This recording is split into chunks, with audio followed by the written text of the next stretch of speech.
I'm just thinking about this more. I'm gonna go out and buy me a power tool.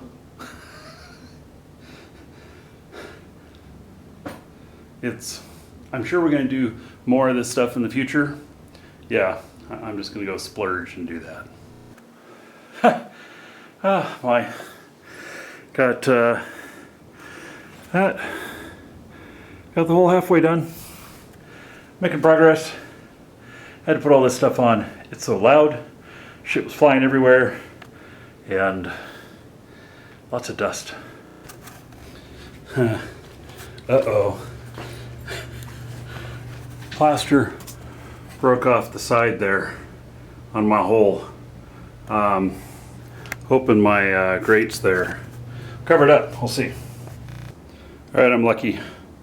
The grill there, it does on the other side cover it completely up.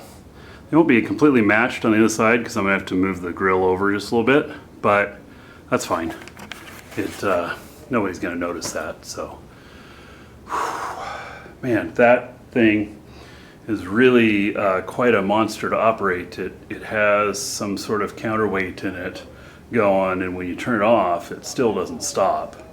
And it's quite a workout, but way better than doing it by hand.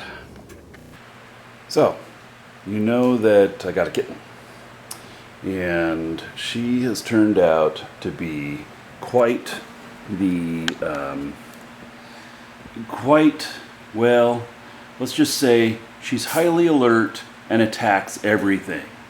And then we actually talked with the Humane Society and stuff, because she was just really out of control, almost to the point where I was like, all right, we got to readopt her out because this is not working. And I hate to say that because, you make a commitment to a pet when you get them, and they are you are their lifeline, especially for domesticated animals. Here in Florida, I don't feel good about having an outdoor cat. When I lived in Oregon, it was fine, whatnot. Here, there are birds there are raptors that could easily carry them off, and even a full-grown cat. And there's alligators and other stuff, and we have alligators literally a block away. 1 block away, we got a lake that has gators in it, and the gators even sometimes decide that they're going to walk to another lake. And so sometimes you can see a big gator walking down the street, and I don't know how they know where the other lakes are. That's always puzzled me. I wonder, do they just start walking a direction until they find something? I don't know. But, in Lake City, there are lakes everywhere. And so anyway, don't let them out. Well, so I talked with the Humane Society, and, I was like trying to fish for figuring out what it is I should do. And they said to me something that really, I didn't know how I felt about it. They told me that I needed to get a second cat, a playmate. But see, we already have 2 other cats, so I'd make 4 cats in the household. Now, we got a big house, and one of the things about old houses is that there are doors everywhere. And so we've had some problems in the past with cats acting out, marking territory and stuff, and I don't want that at all. We don't have any problems like that right now, and it's, to me, that's not okay. And we went through that. So my last cat, Iolo, she was old, and she wouldn't make it to the litter box a lot of the times, and no matter how much I loved her, that was a big problem.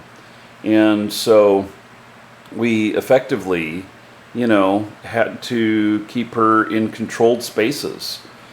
and stuff, and even that wasn't 100% effective. And so that's a rough spot to be in. And she passed away probably 3 months ago now. So anyway, I got this other cat named Roke, and then she's the little hellion.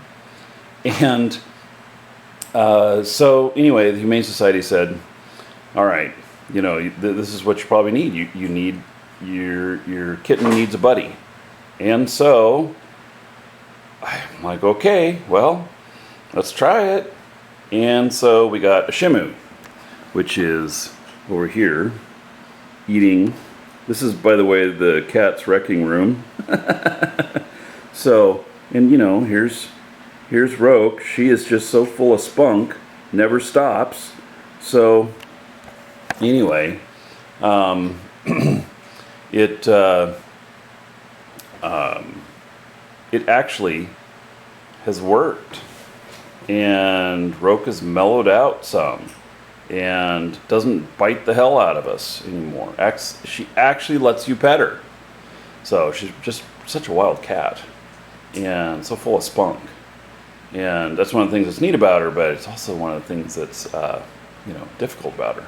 Anyway, so 2-kitten household now, and this room, man, cat toys everywhere. All right. So we've had this leak that is on our front porch, and we've identified that it's coming from around this window up here. We're not 100% sure where it's coming from. It looks like it's coming from possibly some boards down here, but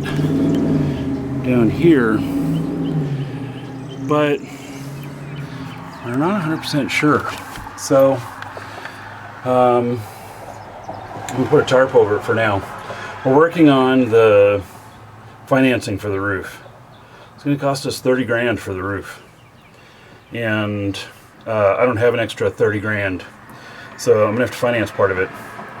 Working on that. That's a whole nother story. But I think I about got it done, because we found that, incredibly, our house it was an appraised value of $218 when we bought it 4 months ago, and now it's at $319. 4 months. The housing market's going crazy, but I'm going to take advantage of that while that's happening and get another appraisal and go for a home equity line of credit called HELOC, and not go too wild on that, but then we'll have that available to us, be able to get the roof done, and then have some left over in case something else unexpected happens and we don't have enough funds to cover it. So anyway, I'm going to try to take advantage of that. I can't believe it. It's gone up like $101,000 in value in 4 months. Like, what the hell? I mean, I'll take it. All right, that wasn't too hard. I took a 6x8 tarp and I cut it in half, stapled it here. So hopefully this does the trick. I'm only convinced about 50% that it's actually going to. So we'll see what happens when it rains next. We'll go from there. All right, so here's where the leak is coming in, and it's just next to this pole here. So we'll go out here and see what we can see. All right, so it's in the right area. You can see the tarp up there. Yeah, I hope that works, but I am not convinced that that is actually where the leak is coming from. Next item on the agenda, front door here. We've got a lot of gap here. There's a kick plate that goes on there that we took out when we were moving because it actually fell out. And it goes over the top of this. I'm going to see if I can get it back in again. Hey, no going outside. So this is the plate here, and it should have not have been able to come out. What I can see here is that there's a little thing missing here. This one's here. I can see it's been cut right there. I'm gonna have to pull that off to get this on. It just won't fit any other way. So, hate to pull the wood off. It never should have come out in the first place. But obviously it worked its way out somehow, but I can't figure out how to get back in. Well, I got this thing back in here, but I've determined that there is something missing. And it may have been missing before we got here and everything. Got a little bit of a gap here. I can't, I can't seem to get that gap to close. I think what I'm gonna have to do is, I'm just gonna have to do a whole new transition on the door down there. Something from scratch and start it over again. I think there's pieces missing from this. That's what it feels like, to me at least. But at least this will work for the moment.